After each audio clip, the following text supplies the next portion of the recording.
Hello बच्चों। हमने start कर दिया था इग्नू के बीएससी और बीएजी वाले बच्चों के लिए बीएमटीसी 133 यानी कि रियल एनालिसिस का फुल कोर्स। ये फुल कोर्स आपके इग्नू की न्यू एग्जाम पैटर्न के अकॉर्डिंग होने वाला है। इस कोर्स में आपको क्या मिलेगा?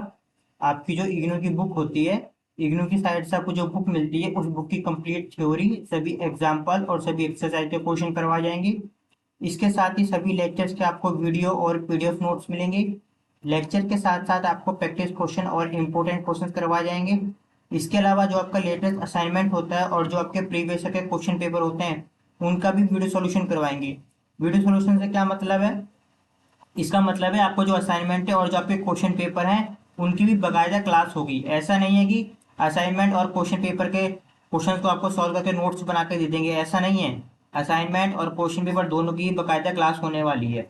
इसके अलावा जो आपका सिलेबस है और जो आपकी बुक्स है दोनों का एक पीडीएफ फॉर्म आपको दिया जाएगा। और जो आपका सिलेबस है और जो आपका लेटेस्ट एग्जाम पैटर्न है जिसके अकॉर्डिंग आपके एग्जाम में क्वेश्चन पेपर आते हैं इन दोनों के बारे में आपको बताया जाएगा, जिससे कि आप सिलेबस को और एग्जाम पैटर्न को समझ के अपनी तैयारी को अच्छे से कर पाएंगे। इसके अलावा आपको सबसे एंड में क्रैश कोर्स करवाया जाएगा। जब आपके एग्जाम स्टार्ट होने वाले होंगे उससे 1 मंथ बिफोर यानी 1 महीने पहले आपको क्रैश कोर्स करवाया जाएगा, जिसमें आपके पूरे कोर्स का एक फास्ट रिवीजन होगा, जिससे कि एग्जाम टाइम में भी आप कम समय में अपनी पूरी तैयारी को अच्छे से रिवाइज कर पाएंगे। ठीक है, तो ये स्टार्ट करते हैं। इससे पहले हम लोगों ने स्टार्ट कर दिया था ब्लॉक फर्स्ट, जिसका नाम है the structure of real number. Block first के अंदर भी हमने स्टार्ट किया था यूनिट फर्स्ट, जिसका नाम है कम्युनिकेटिंग मैथमेटिक्स। और यूनिट फर्स्ट का आज हम लोग पढ़ने वाले हैं लेक्चर नंबर 6। अगर आप लोगों ने इससे पहले लेक्चर नंबर फर्स्ट से लेकर लेक्चर नंबर 6 तक नहीं देखा है तो पहले प्लीज बच्चों प्रीवियस सारे लेक्चर देख लीजिएगा, तभी आज का लेक्चर देखिएगा। ठीक है, तो स्टार्ट करते हैं। में हमारा जो फर्स्ट टॉपिक था सेंटेंस और उसका ये जो पार्ट था स्टेटमेंट, ये हम लोगों ने हमारे प्रीवियस लेक्चर्स में कर लिया था। और सेकंड टॉपिक लॉजिकल कनेक्टिव्स और इसके ये चारों पार्ट डिसजंक्शन, कंजंक्शन, नेगेशन और कंडीशनल कनेक्टिव, ये भी हमने हमारे प्रीवियस लेक्चर में कवर कर लिया था। आज हम जो स्टार्ट करने वाले वो हमारा थर्ड टॉपिक है, जिसका नाम क्या है? Logical quantifier. Double star topic है और इन स्टार का मतलब हमने आपको पहले ही बता दिया था। ठीक है, तो लॉजिकल क्वांटिफायर दो टाइप के होंगे। पहला होगा आपका एग्जिस्टेंशियल क्वांटिफायर। ठीक है, ये वाला सिंबल आप लोगों ने देखा होगा ना कई बार, देयर एग्जिस्ट जिसे बोलते हो आप लोग। और सेकंड होगा आपका यूनिवर्सल क्वांटिफायर, जिसे आप लोग बोलते हैं फॉर ऑल। तो आज हम सीखेंगे कि इन दोनों सिंबल्स का कहाँ पर और किस तरीके से यूज किया जाता है, सही मायने में इन सिंबल्स का मतलब क्या है। ठीक है, तो स्टार्ट करें। आज हम लोग पढ़ने वाले हैं लेक्चर नंबर 6, और जिसमें हम लोग स्टार्ट करेंगे हमारा topic number third logical quantifier. और दोनों ही टॉपिक आज हम फिनिश करने वाले हैं, एग्जिस्टेंशियल क्वांटिफायर और दूसरा यूनिवर्सल क्वांटिफायर। इसके साथ ही आज हम जो लेक्चर नंबर 6 पढ़ेंगे ना, या टॉपिक नंबर थर्ड जो पढ़ने वाले लेक्चर नंबर 6 के अंदर, तो इस टॉपिक से रिलेटेड आप ही बुक में जो भी थ्योरी होगी सारी कवर करेंगे। जितने भी एग्जाम्पल होंगे लॉजिकल क्वांटिफायर से रिलेटेड सारे करेंगे। और जितने भी एक्सरसाइज के क्वेश्चन होंगे आपके लॉजिकल क्वांटिफायर से रिलेटेड सारे के सारे करने वाले हैं। इसी के साथ जो भी प्रैक्टिस क्वेश्चन और इंपॉर्टेंट क्वेश्चन होंगे हमारी साइड से, वो भी हम आपको साथ साथ करवाने वाले हैं। स्टार्ट करें। ठीक है, हमारा थर्ड टॉपिक आगे रखा है logical quantifier. Third star topic ध्यान रखिएगा। अब बच्चों यहाँ पे ना क्लास स्टार्ट करने से पहले आपको यहाँ पे एक सेंटेंस दिखाई दे रहा होगा। इस सेंटेंस की मीनिंग को समझना सबसे पहले क्या है। ठीक है, यहाँ पे क्या लिखा हुआ है देखो। यहाँ पे क्या लिखा हुआ है? एक्स लिखा है ना, एक्स इज अ प्राइम, यानी एक्स क्या है? एक्स एक प्राइम नंबर है for some X in N. Video को पॉज करके आराम से पहले पढ़ना एक बार। ठीक है, क्या कहा इसमें कि x एक प्राइम नंबर है for some x in N. N क्या है? Natural number. और नेचुरल नंबर होते क्या है वो देख ले एक बार जरा। नेचुरल नंबर यही तो होते हैं, देखो 1 2 3 4 5 6 7, यही तो नेचुरल नंबर होते हैं। पर आप यहाँ पे नोटिस करना कि क्या सभी नेचुरल नंबर प्राइम नंबर है? नहीं। प्राइम नंबर क्या होता है अगर आपको नहीं पता है तो यहाँ पर बता देते हैं। वो नंबर जिसके केवल दो फैक्टर होते हैं, जैसे वन है। क्या वन के दो फैक्टर है? वन का एक फैक्टर है वन, और वन का दूसरा फैक्टर नहीं है, यानी वन क्या है? प्राइम नंबर नहीं है। ध्यान से सुनना। टू है, टू के दो फैक्टर है, टू वन से भी कटेगा और टू टू से भी कटेगा, यानी टू क्या है? एक प्राइम नंबर है। अगर हम बात थ्री की करते हैं, थ्री किस किस से कटेगा? एक तो वन से भी कटता है और एक थ्री थ्री से भी कटता है, यानी ये क्या है? ये एक प्राइम नंबर है।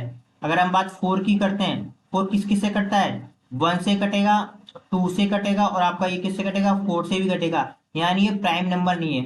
ठीक है, तो नेक्स्ट बात करते हैं 55 क्या है, 5 1 से डिवाइड होता है और 5 5 से भी डिवाइड होता है, यानी ये क्या है, प्राइम नंबर है। तो प्राइम नंबर किससे कहते हैं, प्राइम नंबर केवल उन्हीं नंबर को बोलते हैं जो केवल किसी दो नंबर से कटते हैं, एक तो वो वन से कटेंगे, ठीक है, एक वो खुद से कटेंगे। जैसे हो गया कि हमारे पास टू, थ्री और फाइव। तो यहाँ पे आप नोटिस करोगे कि जितने भी नेचुरल नंबर दे रखे ना, सारे के सारे प्राइम नहीं होते हैं। कौन कौन से प्राइम होंगे हमारे पास, एक तो टू प्राइम है, थ्री प्राइम है, फाइव प्राइम है, सेवन प्राइम, यानी कुछ प्राइम होंगे। समझ ध्यान से, कुछ, और कुछ को इंग्लिश में क्या बोलते हैं, सम बोलते हैं। कुछ को इंग्लिश में क्या बोलते हैं हम लोग, सम बोलते हैं, है ना। तो वही यहाँ पे लिखा था, देखो देखो जरा इसे हम अगेन दोबारा से बताते हैं, ठीक है। कुछ को क्या बोलते हैं, सम, यहाँ पे वही लिखा हुआ है। हाँ, और ये बात भी जानते हो कि हम इन सभी नेचुरल नंबर को हम लोग किससे शो कर सकते हैं, एक्स से शो कर सकते हैं, है ना। आपने सेट में सीखा होगा एक्स वाई जेड किसी से भी शो कर सकते हो। तो यहाँ पे वही लिखा हुआ है कि एक्स इज अ प्राइम, यानी एक्स का, एक्स एक प्राइम नंबर है for some, for some X in natural number, यानी कि नेचुरल नंबर में जितने भी नंबर होते हैं ना, उसमें से कुछ, देखो कुछ एक्स। समझना दोबारा से बच्चों, देखो अगेन, अगर समझ में आ रहा है तो वीडियो को फास्ट कर लेना, आराम से दोबारा आपको अच्छे से समझ में आएगा। क्या लिखा है, कि X is a prime number, x एक प्राइम नंबर है, कुछ नंबर्स होंगे किसमें से, नेचुरल नंबर, यानी जो नेचुरल नंबर हैं उनमें से कुछ नेचुरल नंबर कैसे होंगे, प्राइम नंबर होंगे। अब इतना क्लियर है, देखो सारे प्राइम तो नहीं है ना, केवल टू प्राइम है, थ्री प्राइम है, फाइव प्राइम है, सेवन प्राइम है, इसी तरह 11 प्राइम होगा, और बाकी जैसे वन फोर सिक्स, ये तो नॉन प्राइम नंबर हो गए। तो यहाँ पे जो सेंटेंस लिखा है ना, इसी सेंटेंस को हमें मैथमेटिकल फॉर्म में कैसे लिख सकते हैं, यही हमें सिखाता है लॉजिकल क्वांटिफायर। ठीक है, अब यहाँ पे फोर सम का क्या मतलब, एक बार देखो, फोर सम का क्या मतलब है, यही तो था कि कुछ, ध्यान से सुना, कि कुछ एक्स जो कि नेचुरल नंबर में से हैं वो कैसे होंगे, प्राइम होंगे, वो कैसे होंगे, प्राइम नंबर होंगे। अब कुछ का क्या मतलब है, कि कम से कम एक तो होंगे, लेकिन एक से ज्यादा भी हो सकते हैं। इसको हम लोग कैसे लिख सकते हैं, देखो कैसे लिख सकते हैं, there exist, x belongs to n and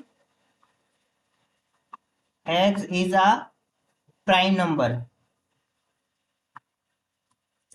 समझना इसका क्या मतलब, इसका मतलब है, इस सिर्फ इसका मतलब समझना, इसका मतलब दे रखा है कि there exist a x belongs to n and x is a prime number, मतलब कि नेचुरल नंबर में कम से कम देयर, इसको इसको हम लोग क्या पढ़ते हैं, देयर एग्जिस्ट, क्या पढ़ते हैं, देयर एग्जिस्ट। तो इसका मतलब है कि नेचुरल नंबर में कम से कम एक ऐसा नंबर होगा जो कि प्राइम होगा। अब कम से कम का मतलब क्या होता है, कम से कम का मतलब है कि एक प्राइम नंबर भी हो सकता है, दो प्राइम नंबर भी हो सकते हैं, तीन प्राइम नंबर भी हो सकता है, फोर प्राइम नंबर भी हो सकते हैं, मतलब कम से कम एक तो मिलेगा ही मिलेगा, एक से ज्यादा भी मिल सकते हैं। ठीक है, इतना क्लियर है। अब आगे बढ़ते हैं। अब देखो, जैसे यहाँ पे एक एग्जांपल दे रखा है हमारे दोस्त से, पहले इस सिंबल का मतलब अगेन समझ लो। अगर कहीं पर ये लिखा हुआ है कि there exist x belongs to natural number, है ना, इसका क्या मतलब है, एंड एक्स इज ऑड।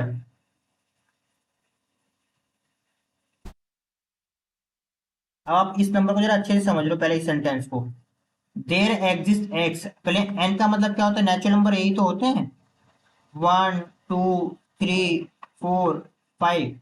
इसका क्या मतलब है कि नेचुरल नंबर के अंदर कम से कम, देयर एग्जिस्ट का मतलब होता है कम से कम, एटलीस्ट वन, या ऐसे बोल सकते हो एटलीस्ट वन, यहां लिख देते हैं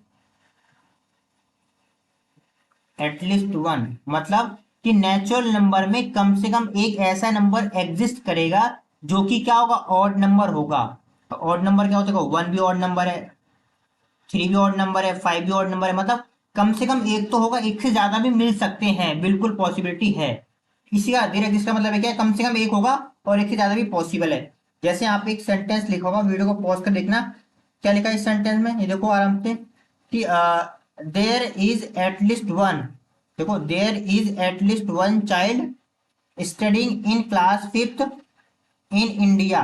मतलब क्या बोल रखा है कि इंडिया में क्लास फिफ्थ में, यानी इंडिया के अंदर क्लास फिफ्थ में कम से कम एक बच्चा पढ़ता है। अब कम से कम का क्या मतलब है, यहाँ पे बोल रखा है कि कम से कम एक बच्चा पढ़ता है, और भी सी बात है, दो बच्चे भी हो सकते हैं, तीन बच्चे भी हो सकते हैं, हजार बच्चे भी हो सकते हैं। ठीक है, तो यहाँ पे सेंटेंस सिर्फ इतना बोल रखा है कि there is at least one child study in class fifth in India. अब आपको इसी सेंटेंस को मैथमेटिकली फॉर्म में लिखना है, वो देखिए कैसे लिखा जाएगा। ठीक है, तो स्टार्ट करें। इसको थोड़ा सा रफ कर देते हैं, आपको अगेन यहाँ पे यूज करना पड़ेगा हमें। ठीक है, इतना तो मतलब क्लियर ना, वो देर एटलीस्ट का मतलब क्या होगा।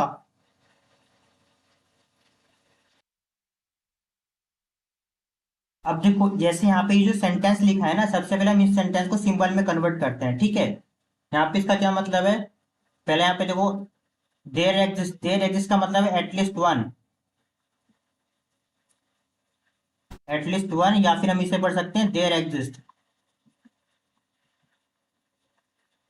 There exist. ठीक है, ये वैसे सही जो लैंग्वेज है वो देर एग्जिस्ट की है। ठीक है, देन नेक्स्ट एक्स का क्या मतलब है, एक्स का मतलब होगा हमारे पास चाइल्ड। अब इसी से आप लोग थोड़ी प्रैक्टिस करोगे।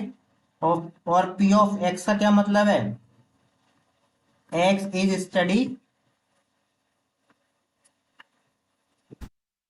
इन क्लास फिफ्थ इन इंडिया। और यू क्या है हमारे पास, यू है the set of all children, the set of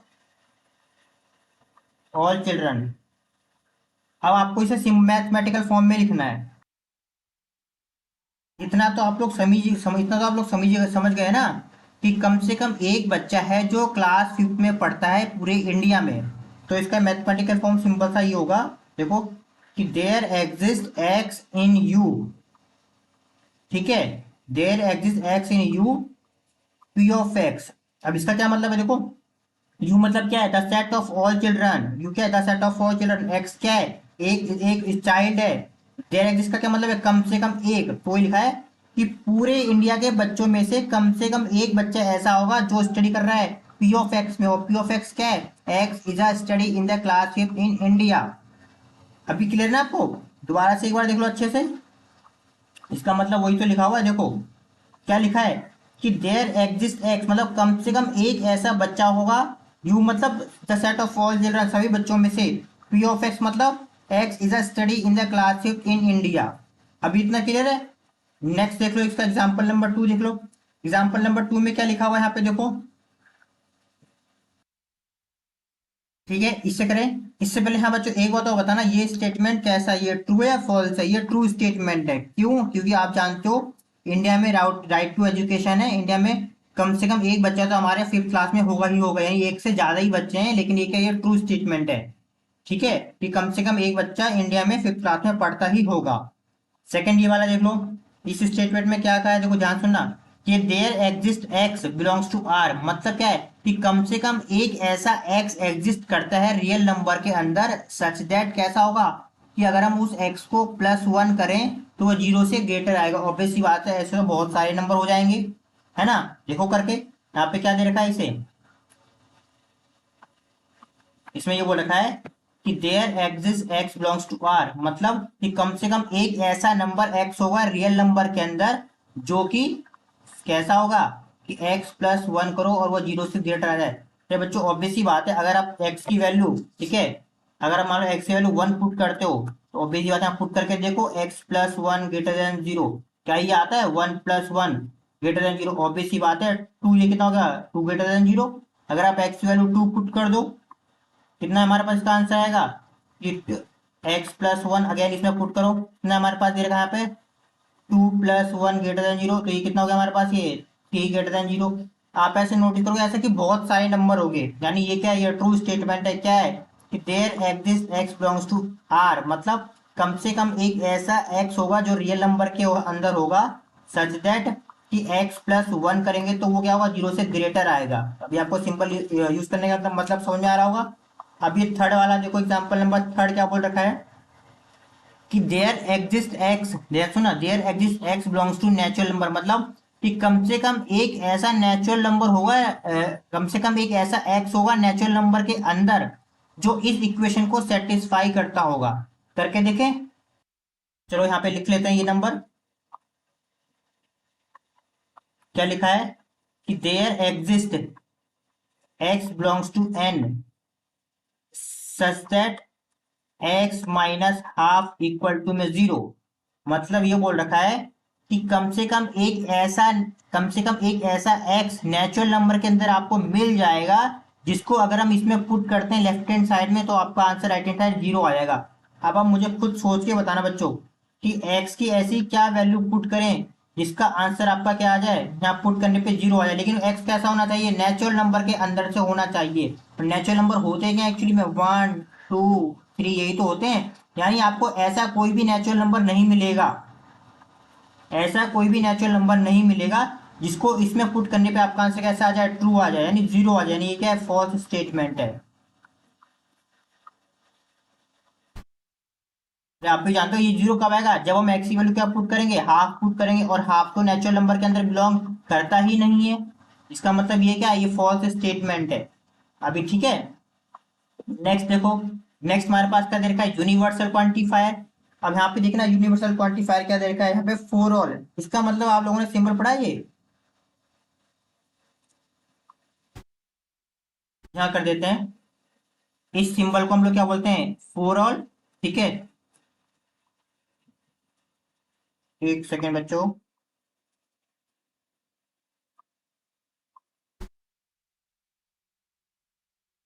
for all, या फिर हम इसे क्या बता सकते हैं, फॉर एवरी। या तो फॉर ऑल बोलो या फॉर एवरी बोलो, दोनों का मतलब एक ही है। ठीक है, अब यहाँ पे क्या बोल रखा है सेंटेंस, जो क्या लिखा है आराम से सेम वही है। देर इज नो चाइल्ड, ध्यान से सुन समझ इस बात को। There is no child study in class fifth in India. तो मतलब क्या बोल रखा है कि इंडिया में जितने भी बच्चे हैं उसमें से कोई भी चाइल्ड क्या है, कोई भी चाइल्ड क्लास फिफ्थ में स्टडी नहीं करता है।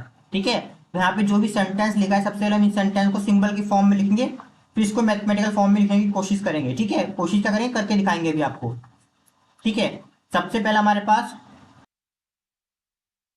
सेम करेंगे पहले के जैसे यहाँ पे। ठीक है, यहाँ पे एक आपका सिंबल होगा फॉर ऑल। इसका क्या मतलब हमारे पास, या फॉर ऑल बोलो या फिर फॉर एवरी बोलो, दोनों का मतलब क्या होगा, सेम होगा। अगेन एक्स को हम किससे डिनोट करेंगे, एक चाइल्ड से। ठीक है, यहाँ पे हम एक नए सेंटेंस स्टेटमेंट क्यू एक्स पढ़ते हैं। क्यू एक्स क्या हो गया, x is not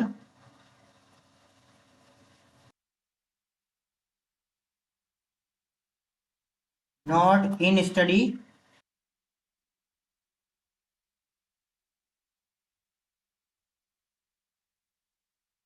not study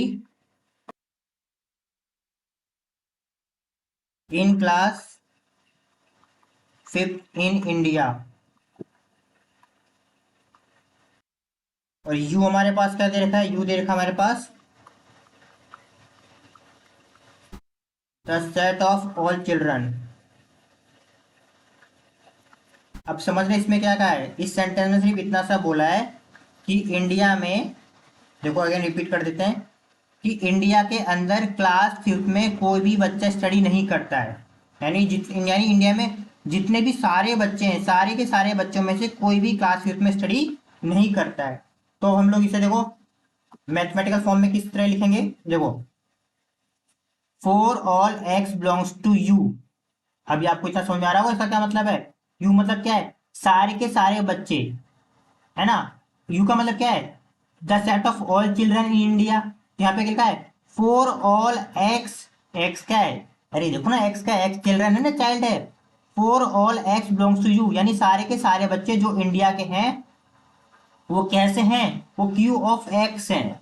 और क्यू ऑफ एक्स का मतलब क्या है, क्यू ऑफ एक्स का मतलब यहाँ पे लिखा हुआ है x is not study in class fifth in India. वही लिखा है कि फॉर ऑल सारे बच्चे जो इंडिया के हैं क्यू ऑफ एक्स के जैसे। और क्यू ऑफ एक्स का क्या मतलब दे रखा है, क्यू का मतलब है कि वो सारे बच्चे जो इंडिया में क्लास फिफ्थ में स्टडी नहीं करते हैं। ठीक है, और यहाँ पे आप नोटिस करोगे कि X is not study in the class fifth, ये एक्चुअली क्या है, नेगेशन है किसका, इस पहले वाले का। इसका नेगेशन ही तो है, ये जो हमने अभी किया था, इसका पी ऑफ एक्स का। देखो पी ऑफ एक्स में क्या देखा है, x is study in class fifth in India. और क्यू ऑफ एक्स क्या है, x is not study in the class fifth India. देखो क्लियर है आपको ये। अब नेक्स्ट आगे देखते हैं।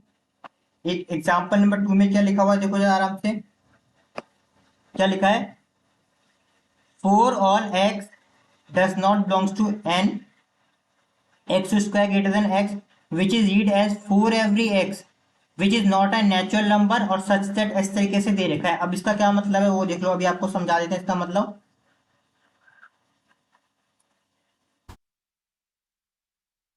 देखो इसमें क्या बोल रखा है, इसमें ये बोला है कि for all x does not belongs to N such that x square greater than x square greater than x. इसका मतलब ये बोल रखा है, देखो समझना क्या, कि हर एक वो एक्स है, फोर ऑल का मतलब क्या है, हर एक वो एक्स जो नेचुरल नंबर में नहीं है, डज नॉट बिलोंग्स टू लिखा है ना, मतलब सारे के सारे वो एक्स जो नेचुरल नंबर में नहीं है, अगर हम उस एक्स का स्क्वायर करेंगे तो वो ग्रेटर देन आएगा, किससे? एक्स से ग्रेटर देन आएगा। ठीक है, आपको बताना ये स्टेटमेंट ट्रू है या फॉल्स है। अब एक बात ध्यान से सुना जरा, अगर हम एक्स की वैल्यू हाफ लेते हैं और हाफ तो नेचुरल नंबर के अंदर नहीं है, ऑब्वियस बात है, ठीक है, यही तो कहा था कि हमें वो सारे एक्स लेने जो नेचुरल नंबर के अंदर ना हो। हमने एक्स का ले लिया, हाफ ले लिया जो कि नेचुरल नंबर के अंदर नहीं है। अगर हम हाफ की वैल्यू हाफ का स्क्वायर करते हैं तो आप मुझे बताओ क्या ये सही आएगा? हाफ का स्क्वायर कितना आएगा? 1/4। ठीक है, अब आप मुझे बताओ क्या ये सही है? क्या 1/4 1/2 से ग्रेटर होता है? नहीं ना, यानी ये क्या है, रॉन्ग है। यानी इसका इसकी जो सही स्टेटमेंट आएगी वो आएगी 1/4 लेस देन 1/2। इसका मतलब ये क्या है, फॉल्स स्टेटमेंट है। जरूरी नहीं आप हाफ के लिए चेक करो, अगर आपने x इक्वल टू 1/3 पुट कर दो जो कि नेचुरल नंबर नहीं है, और इसने वही कहा था कि हमें वो सारे x लेने जो नेचुरल नंबर ना हो, अगर हम 1/3 पुट करेंगे तो हमारे पास कितना आंसर आएगा? इधर ही कर ले बच्चे, 1/3 का स्क्वायर करो यहाँ पे रखे तो कितना आएगा? 1/9, और 1/9 क्या है, is not equal to greater than x, यानी 1/3। यानी ये क्या हमारे फॉल्स स्टेटमेंट है। अभी ठीक है इतना। नेक्स्ट अब देखो, अभी तक आपने क्या पढ़ लिया, अभी तक आपने पढ़ा कि एक्सिडेंटल क्वांटिफायर देयर एग्जिस्ट और फोर और को आपने भी अलग अलग पढ़ा। अब हम क्या पढ़ेंगे, इन दोनों को एक साथ पढ़ने वाले, वो यहाँ पे लिखा है we often use both both quantifier together as in statement. ठीक है, अब यहाँ पे क्या लिखा है स्टेटमेंट को एक बार वीडियो को पॉज करके आप लोग पढ़िएगा एक बार। देखो यहाँ पे क्या लिखा हुआ है, फिर समझाते हैं इसका मतलब, कि for every rational number x, मतलब हर एक रैशनल फोर एवरी मतलब ये वाला सिंबल, कोई दिक्कत तो नहीं है। There is a rational number line, there is a मतलब कम से कम एक, तो ये क्या उतना हो गया, ये वाला सिंबल हो गया। ठीक है, देर इज अ मतलब कम से कम एक, there exist a rational number line strictly between x और आपका x+1। इसको देखो सिंपल के फॉर्म में कैसे लिखा जाएगा, देखना जरा इस सिंपल के फॉर्म में। बहुत सिंपल सा है, इसमें ये क्या बोल रखा है, हमने सिंपल रखा है four all x belongs to rational number. ये तो बोल रखा है कि हर एक रैशनल नंबर के लिए, ठीक है, क्या होगा, देयर एग्जिस्ट अ वाई। देखो ये तो बोल रखा है कि हर एक रैशनल नंबर के लिए एक ऐसा रैशनल नंबर एग्जिस्ट करेगा, कैसा होगा, सच दैट कि वो जो वाई होगा वो क्या होगा, एक्स से ग्रेटर होगा और x+1 से लेस देन होगा। यही तो बोल रखा है देखो, कि एक ऐसा रैशनल नंबर एग्जिस्ट करेगा जो बिटवीन होगा किस किस के, x और x+1 के। अभी ठीक है। अब यहाँ पे बच्चों एक बात नोटिस करना, अगर आपको इस स्टेटमेंट का नेगेशन निकालना है तो कैसे निकालोगे, नेगेटिव कैसे निकालोगे? यहाँ पे क्या लिखा है, for all x belongs to Q, मतलब कि हर एक एक्स के लिए एक वाई मिल जाएगा। लेकिन अब हम यहाँ क्या लिखेंगे कि there exist x belongs to Q, कम से कम एक ऐसा एक्स होगा जिसके लिए जिसके लिए for all y belongs to Q does not belongs to, यानी y does not belongs to x, x+1। यहाँ पे बच्चों एक बात नोटिस करना, जब भी हम किसी भी स्टेटमेंट का नेगेशन निकालेंगे ना, तो फॉर ऑल कन्वर्ट हो किस में हो जाएगा, देयर एग्जिस्ट में। ठीक है, पहली बात ये, और अगर कहीं पे देयर एग्जिस्ट लिखा है तो वो कन्वर्ट हो जाएगा किसमें, फॉर ऑल में। अरे आपको वैसे आपको इन दोनों सिंबल का मतलब समझ आ रहा है? फॉर ऑल का मतलब क्या होता है, सारे के सारे, और देयर इज इसका मतलब क्या होता है, कम से कम एक। हो गया एक दूसरे का अपोजिट। ठीक है, नेक्स्ट पढ़ते हैं आगे। ये बच्चों हमने अभी आपको उधर बैक पहले ही बता दिया है, जो यहाँ पे नेगेशन तो लिखा है, what would the negation of the statement, it would there is a rational number x such that there is no rational number lying between x and x+1। ये हमने अभी यहाँ पर आपको समझा दिया बैक, ये जो बताया ना ये कि यही था इसका नेगेशन वाला, ठीक है। नेक्स्ट आगे बढ़ते हैं। अब यहाँ पे देखो दो रूल दे रखे हैं, ठीक है। अब आपको यहाँ पे समझ में आ रहा होगा, दिखाई दे रहा होगा यहाँ पे जो पी एक्स लिखा है, ये पी एक्स, ये जो पी एक्स दे रखा है, पी एक्स क्या है, पी एक्स कोई भी एक स्टेटमेंट है, ध्यान रखना। पी एक्स क्या है, पी एक्स कोई भी एक स्टेटमेंट है, और ये नेगेशन ऑफ पी एक्स का मतलब आपको पता है क्या, उस स्टेटमेंट का नेगेशन है। कोई दिक्कत तो नहीं इन दोनों में। इधर भी लिख देते हैं जरा साइड से अलग से, इसको मिटा देते हैं यहाँ से, ठीक है। आपको आई थिंक इन दोनों वर्ड का मतलब बहुत अच्छे से पता होगा। पी ऑफ एक्स क्या है, कोई भी एक गिवन स्टेटमेंट है, ठीक है, और ये नॉट पी एक्स क्या है, नेगेशन है। अगर कहीं पर क्यू ऑफ एक्स लिखा है तो इसका नेगेशन क्या होगा, ये होगा। कोई दिक्कत तो नहीं है। अब यहाँ पे क्या बोल रखा है, पहले इसको समझ लो। क्या लिखा है यहाँ पे, देखना, देखो नेगेशन किसका, किसका negation, for all x belongs to U P of x, यानी इसका जो नेगेशन होगा वो इक्वल होगा किसके, देयर एग्जिस्ट के और नेगेशन पी ऑफ एक्स के।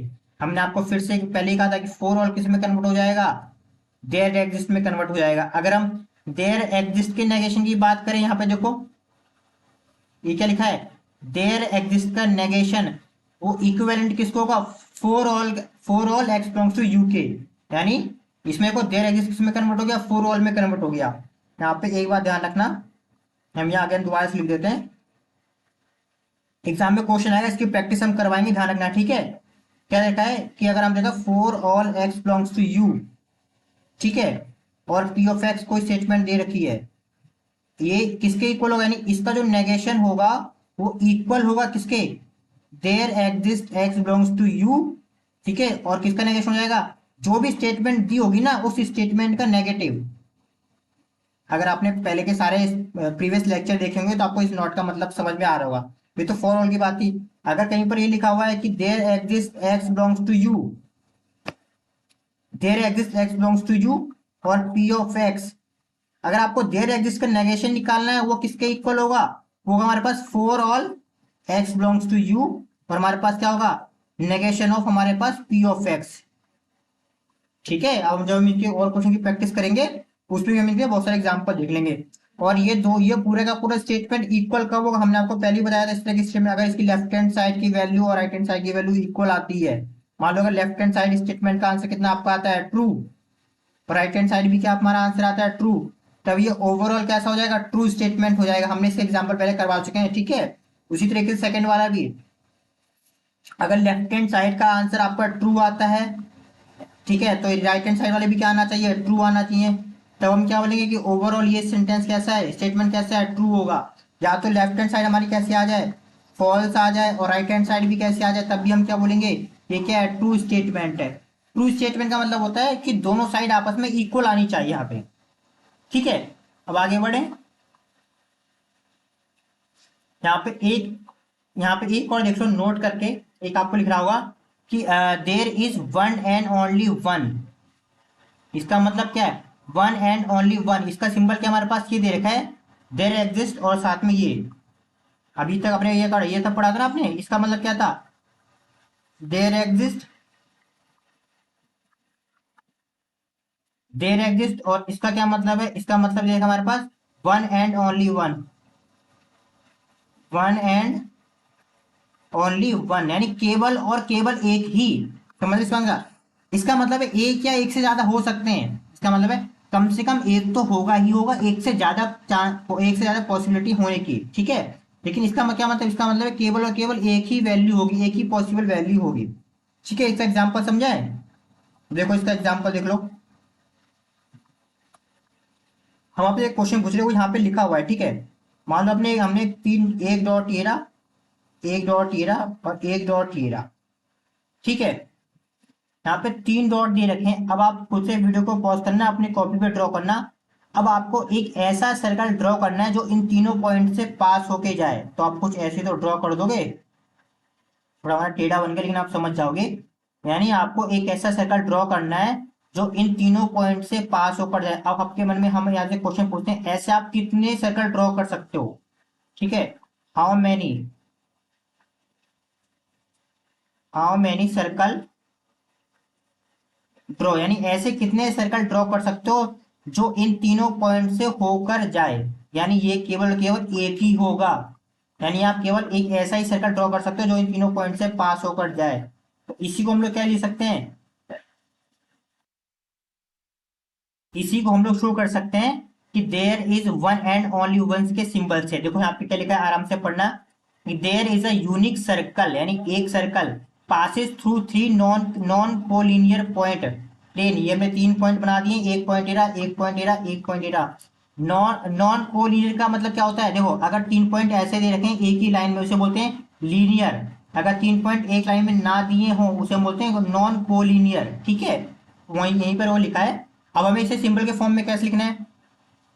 एक्स क्या है, एक्स सर्कल को ड्रॉ करेगा, ठीक है, और वाई किसको ड्रॉ करेगा? वाई शो करेगा थ्री नॉन कोलिनियर पॉइंट को। ठीक है, अब स्टेटमेंट क्या लिखिए, वो लिखिए कि for all y belongs to P there exist one and only one x belongs to C. यानी कि जितने भी नॉन कोलिनियर पॉइंट होंगे, वाई क्या है, अरे वाई नॉन कोलिनियर पॉइंट है ना, यानी जितने भी नॉन कोलिनियर पॉइंट होंगे उसमें से केवल और केवल एक ही सर्कल हम ड्रॉ कर सकते हैं। ठीक है, वहां पे सी, और सी का मतलब क्या है, सेट ऑफ सर्कल, और पी क्या है, set of the three non collinear point in the same plane. इतना आपको क्लियर है? एग्जाम में नहीं आएगा, ये आपको केवल समझना है ये चीज। ठीक है, अब आगे बढ़े।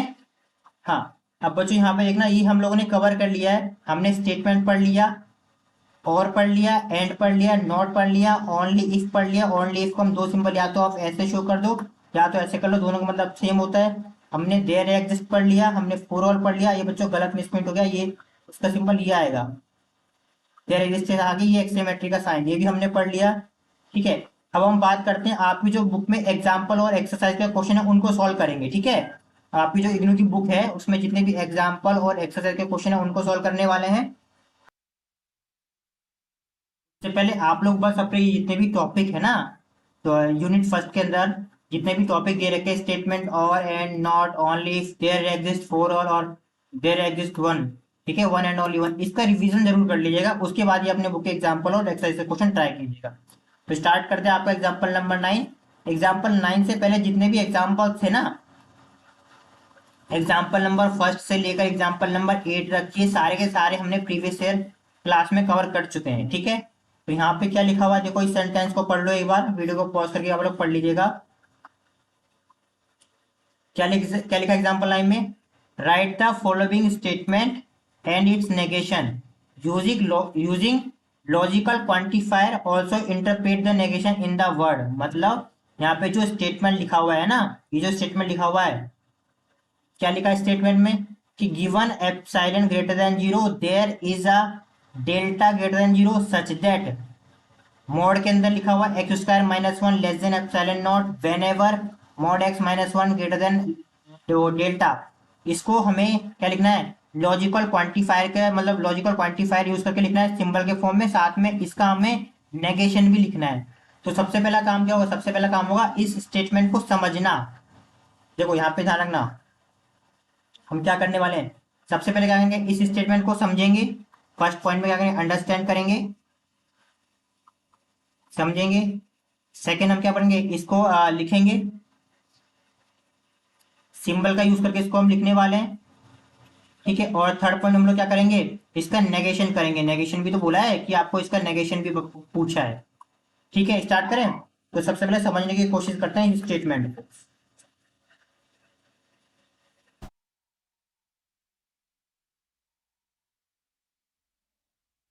देखो इसमें कहा क्या है ये हम आपको बता देते हैं। ये जो क्वेश्चन में एग्जाम्पल में कहा है ना, इसे हम सबसे पहले यहाँ पे स्टेटमेंट में लिख लेते हैं। ठीक है, क्या कहा है, गिवन हमारे पास क्या दिया हुआ है, गिवन में ये कहा है, statement says, statement says for all positive real number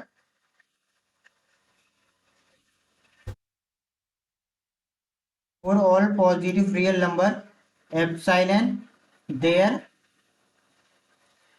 is a positive real number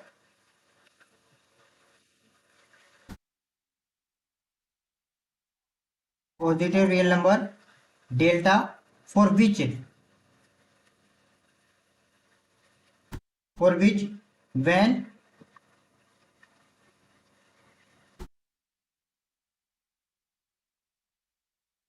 whenever x minus 1 less than delta true, then x square minus 1 mod less than delta is true। मतलब देखो simple सा लिखा हुआ है state, ये जो statement दी हुई थी ना, ये जो स्टेटमेंट दी है इस स्टेटमेंट को हमने वर्डिंग में लिख दिया है। वर्डिंग में क्या लिखा हुआ है देखो आराम से रिपीट करते हैं। जो स्टेटमेंट से for all positive real number epsilon there exist, लिखा ना there is a positive real number delta, यानी मतलब कि हर एक पॉजिटिव रियल नंबर एप्सिलॉन के लिए हर एक डेल्टा एग्जिस्ट करेगा। किस तरीके से होगा? Whenever mod x minus 1 less than delta is true then mod x square minus 1 delta is also true। यानी आप जो स्टेटमेंट लिखा है इसको हमें से सिंबल के फॉर्म में लिखना है।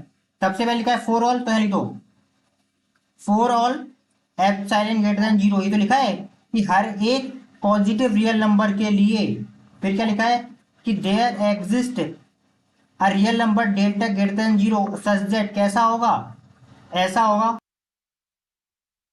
ऐसा ये ट्रू होगा तो फिर ये भी ट्रू होगा। यहाँ पे लिख लो कि mod x minus 1 less than delta only if mod में एक्स स्क्वायर माइनस 1 और आपका लेस देन डेल्टा, ये हो गया सिंपल के फॉर्म में। ठीक है कि हर एक पॉजिटिव रियल नंबर एप्सिलॉन के लिए एक ऐसा पॉजिटिव रियल नंबर एग्जिस्ट करेगा। कब एग्जिस्ट करेगा? जब अगर ये ट्रू होगा तो ये भी ट्रू होगा। ठीक है, अब बात करते हैं इसके नेगेशन की। तो इसका नेगेशन क्या? इसका नेगेशन भी तो पूछा है, ये देखो ये वाला का स्टेटमेंट बताना है, उसका नेगेशन भी बताना है यूजिंग लॉजिकल क्वांटिफायर के थ्रू। अगर हम बात इसके नेगेशन की करते हैं तो इसका नेगेशन क्या आएगा? नेक्स्ट पेज पे करते हैं। आपको नेगेशन निकालना है किसका? इस पूरे का निकालना है ना, तो इसको मैं से लिख लेते हैं। सबसे पहले क्या दिया था हमारे पास? For all epsilon greater than 0। दूसरा हमारे पास क्या दिया था? There exist delta greater than 0। फिर हमारे पास क्या था? मोड एक्स माइनस 1, यहाँ पे क्या था हमारे पास? Less than delta. ये बच्चों एप्सिलॉन है, यहाँ थोड़ा सा हमने मिस्टेक कर दिया। ये क्या है? ये हमारा एप्सिलॉन दे रखा है। ठीक है, एक सेकेंड बच्चों, ये भी एप्सिलॉन है आपका, ये भी एप्सिलॉन है। ठीक है, हमारे पास यहाँ पे कितना आ गया?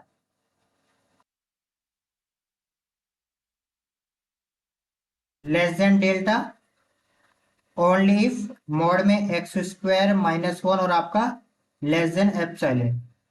ठीक है, ये हमारे पास पूरा था। इसका नेगेशन करना है, और हमने आपको नेगेशन में क्या बताया था कि फोर ऑल किस में कन्वर्ट हो जाएगा? देयर एग्जिस्ट में, और देयर एग्जिस्ट किस में कन्वर्ट हो जाएगा? फोर ऑल में कन्वर्ट हो जाएगा।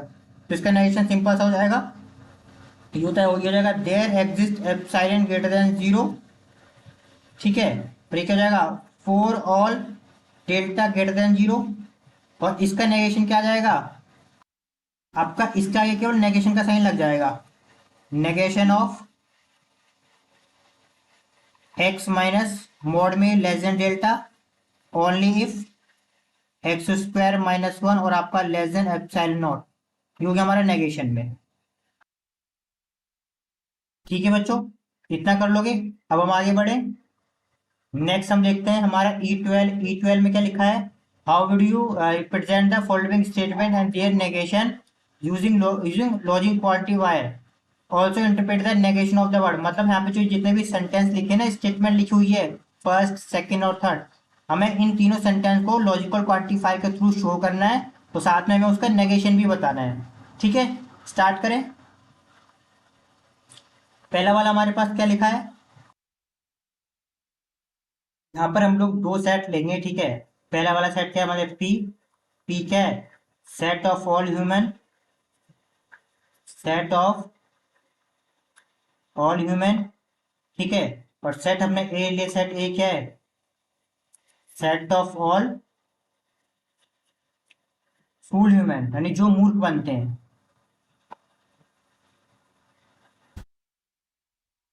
तो समझ आ रहा है? पी क्या है? सभी ह्यूमन का सेट है, और ए क्या है? केवल उन उस ह्यूमन का सेट है जो क्या मूर्ख बनते हैं। ठीक है, इसको अगर हम सिंबल के फॉर्म में लिखे तो क्या लिखेंगे, देखो जरा। There exist x belongs to P, मतलब कि सभी जो इंसान है उसमें कुछ ऐसे इंसान होंगे, ठीक है, जो मूर्ख बना देते हैं। और for all y belongs to A, इसका मतलब क्या है? एक्स कैन फुल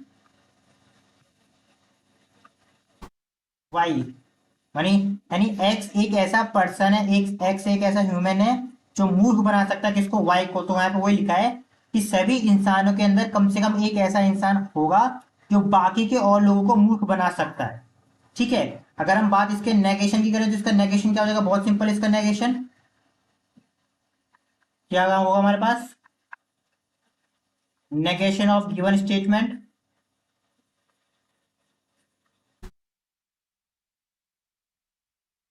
मैंने आपको पहले ही कहा था देयर एक्स, इसको फोर ऑल में कन्वर्ट कर देंगे, ये क्या हो जाएगा?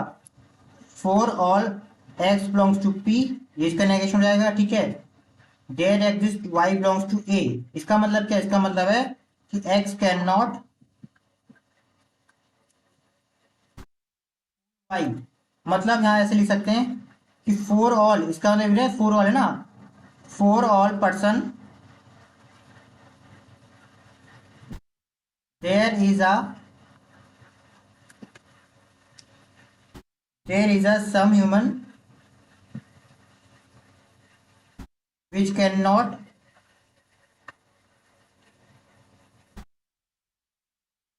which cannot fooled by other person, other human।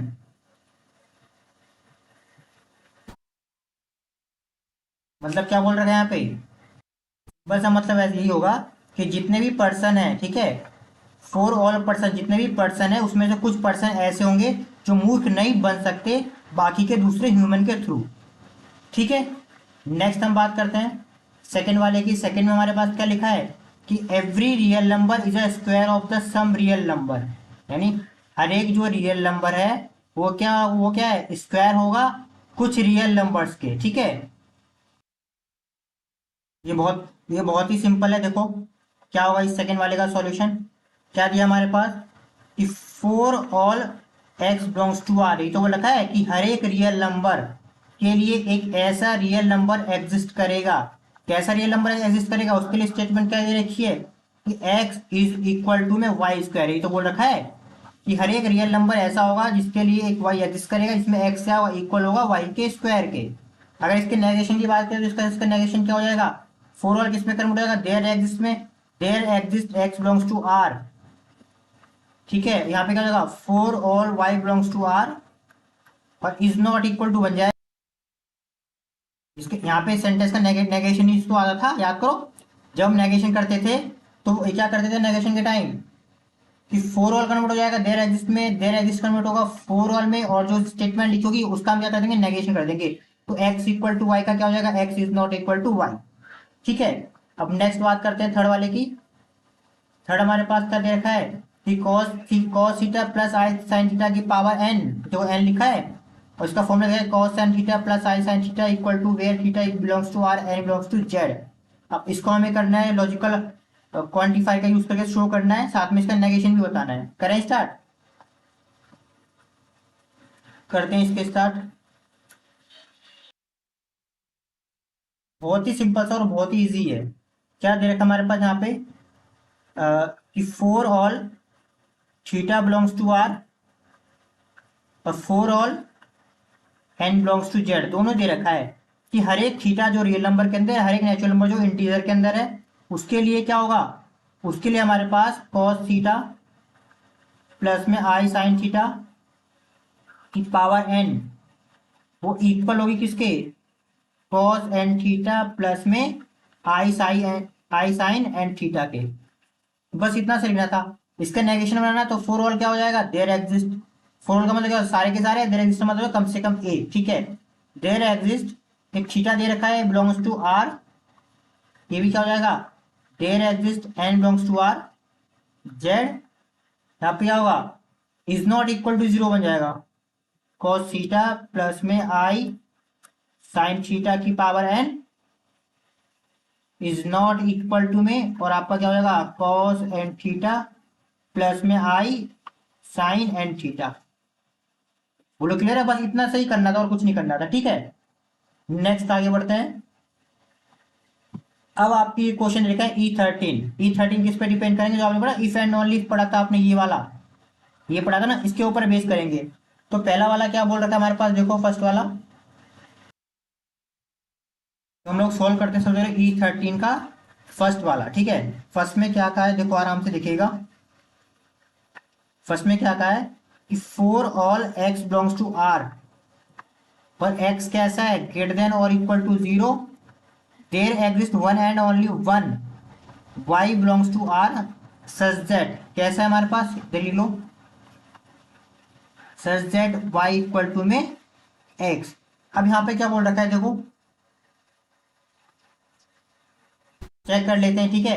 ये आपका हाँ ये भी पूछा, ये ट्रू स्टेटमेंट है या फिर नहीं, है ना।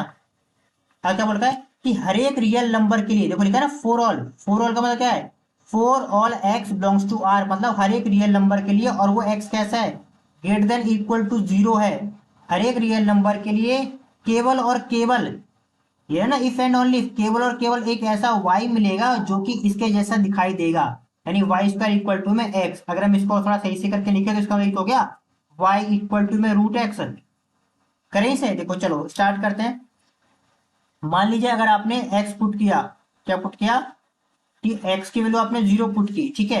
अब यहाँ पे पुट करो x की वैल्यू जीरो, तो आपका आंसर y का आंसर कितना आ रहा है, y का आंसर केवल जीरो आएगा, यानी कि y इक्वल टू क्या होगा, केवल जीरो एग्जिस्ट करेगा। लेकिन अगर हम x की वैल्यू क्या पुट कर देते, फोर पुट करते हैं, तब बताओ तो y का आंसर कितना आने वाला है, यहाँ पुट करो जरा। हमने फोर पुट किया था, आपका आंसर कितना आएगा प्लस माइनस टू, अपने रूट निकालना इसका, यानी y की दो वैल्यू मिलेगी प्लस टू, और आपका क्या हो गया माइनस का टू। इसका मतलब क्या है, ये देयर एग्जिस्ट वाला जो दे रखा है, ठीक है, वैलिड नहीं होगा। अगर मान लो हमने x equal to nine put कर दिया, तब कितना हमारे पास y का आंसर आने वाला है, y इक्वल टू अगर हमने नाइन पुट किया तो हमारे पास कितना आएगा प्लस माइनस थ्री, यानी y के प्लस थ्री भी आएगा और माइनस का थ्री भी आएगा, यानी इस समय के लिए वन एंड ओनली वन का क्या होगा वैलिड नहीं होगा। इसका मतलब ये क्या है, जो हमारे पास स्टेटमेंट दे रखी है फर्स्ट वाली वो कैसी है, फॉल्स दे रखी है। क्यों फॉल्स दे रखी है, क्योंकि y की वैल्यू दो मिलेगी, केवल एक नहीं मिलेगी। किस किस के लिए, x इक्वल टू फोर के लिए, नाइन के लिए, सिक्सटीन के लिए, इस तरीके के नंबर्स के लिए, ठीक है इतना। अब नेक्स्ट करते हैं सेकेंड वाला। सेकेंड हमारे पास क्या दे रखा है, ये देख लो। सेकेंड ये बोल रखा है कि for all x belongs to R there exist one and only y belongs to R, मतलब हर एक रियल नंबर के लिए केवल और केवल एक ऐसा रियल नंबर होगा सच दैट, कैसा रियल नंबर होगा, y इक्वल टू में x3, या फिर आप चाहो तो इसे ऐसे भी कर सकते हो, या फिर आप इसको ऐसे ऐसे करके लिख सकते हो, y इक्वल टू में x3, और ऐसे कर दो रूट टू, ऐसे लिख सकते हैं ना। अब यहाँ पे क्या बोल रखा है देखो, समझना इस बात को, क्या लिखा है कि for all x belongs to R, मतलब हर एक रियल नंबर के लिए एक ऐसा कम, केवल और केवल एक ही रियल नंबर मिलेगा जो इस इक्वेशन को सेटिस्फाई करता होगा, ठीक है। करके देखें, देखो ठीक है। जैसे अगर हम मान लीजिए मान लीजिए अगर हम x की वैल्यू फोर पुट करते हैं, मान लीजिए हमने x क्या माना, फोर माना, फोर नहीं बच्चों टू मानते हैं, रीजन हम अभी आपको बताएंगे, आप फोर ही मान सकते हैं, कोई दिक्कत नहीं है, ठीक है। मान लीजिए हमने x क्या मान लिया, टू मान लिया, टू क्या है रियल नंबर के अंदर है, तो there exist a real number y, और वो y क्या होगा देखो, अगर हम इसमें यहाँ पे पुट करते हैं x की वैल्यू, तो कितना आएगा हमारे पास, टू पुट किया थ्री, यहाँ पे इसका आंसर कितना आने वाला है, इसका आंसर यही तो आएगा हमारे पास, यानी यानी कि टू रूट टू, यानी सिंगल, यानी ये क्या आ गया y इक्वल टू में टू रूट टू और बिलोंग्स टू R, यानी कि अगर हम x की वैल्यू क्या मानते हैं टू मानते हैं, तो केवल केवल और केवल एक ही y मिलेगा जो कि रियल नंबर के अंदर होगा, और y वो y क्या होगा टू रूट टू, ठीक है, इसके लिए ट्रू है। लेकिन अगर हम x की वैल्यू क्या मान लेते हैं, मान लीजिए अगर हमने x क्या मान लिया, x हमने मान लिया minus one, belongs to R माई, और -1 तो आर के अंदर हो गई होगा। अब यहाँ पे देखो क्या एक ऐसा आपको वाई मिलेगा कि नहीं मिलेगा, यहाँ पुट करो जरा जरा। यहाँ पे क्या है 2, अगर हम -1 की पावर 3 करते हैं, ठीक है, क्योंकि √2 दे रखा है, तो इसमें से क्या आएगा हमारे पास, एक -1 बाहर आ जाएगा, अंदर क्या बचेगा रूट में -1, और आप जानते हो रूट -1 की वैल्यू कितनी होती है, आयोटा, यानी पूरा ओवरऑल कितना हो गया माइनस का आयोटा। और आप जानते हो y इक्वल टू जो माइनस, ये जो आयोटा रखा है माइनस का आयोटा, वो क्या होता है, वो रियल नंबर के अंदर बिलोंग नहीं करता है। आयोटा क्या होता है, आयोटा जो होता है वो कॉम्प्लेक्स नंबर के अंदर बिलोंग करता है, यानी ये क्या है, फॉल्स स्टेटमेंट है। यानी समझ में आ रहा है कि जरूरी नहीं है कि हर एक रियल नंबर के लिए एक ऐसा यूनिक y मिले जो इस इक्वेशन को सेटिस्फाई करे। इसका मतलब ये क्या है, ये एक फॉल्स स्टेटमेंट है।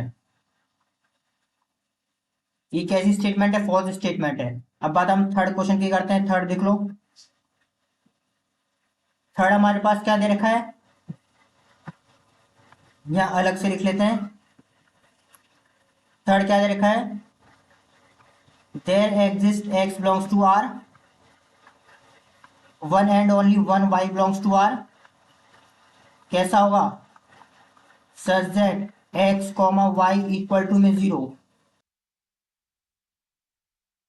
अब यहाँ पे आप नोटिस करो, बस x की वैल्यू क्या होनी चाहिए, x की वैल्यू, एक मिनट जो व्हाइट कलर में लेते हैं, x की वैल्यू जो इज नॉट इक्वल टू 0, मतलब x आपको 0 नहीं मानना, बाकी सभी नंबरों के लिए। मान लीजिए अगर आपने x इक्वल टू 1 माना, तो आपको एक ऐसा y मिल जाएगा, वो क्या होगा 0। और वो कैसा होगा, अगर हम इन दोनों की मल्टीप्लाई करते हैं, मतलब 1 इंटू 0 करते हैं, वहां से कितना आ जाएगा 0।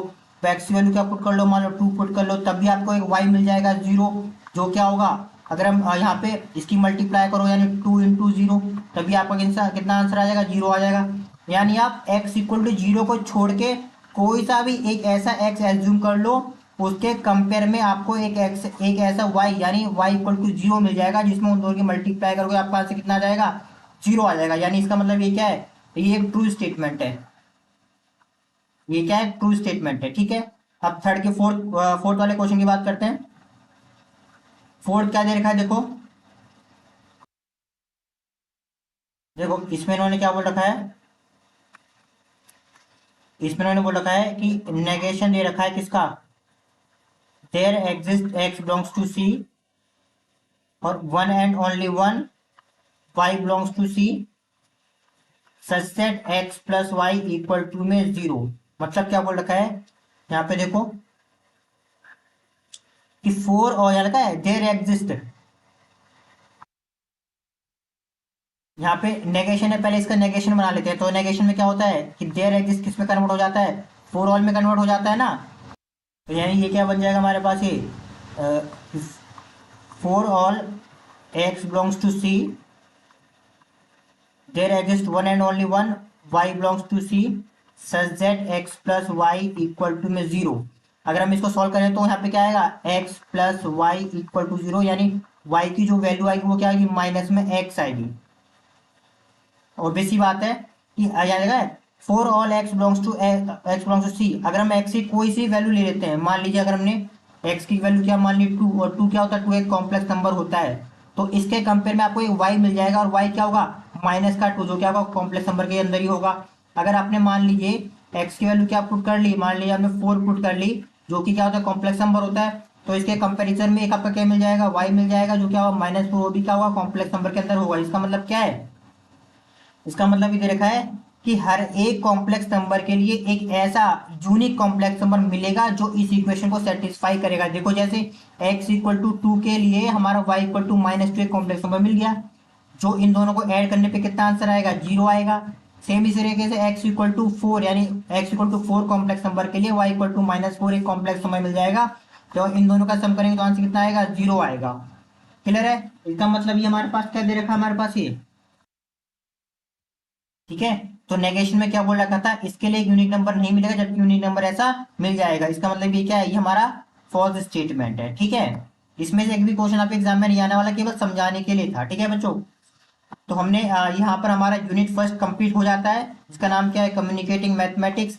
नेक्स्ट हम लोग करेंगे लेक्चर नंबर 7, और लेक्चर नंबर 7 में क्या करने वाले, ध्यान रखना, यूनिट फर्स्ट का जितना भी पूरा सिलेबस है वो लेक्चर नंबर फर्स्ट से लेकर लेक्चर नंबर 6 तक फिनिश हो गया है, ठीक है।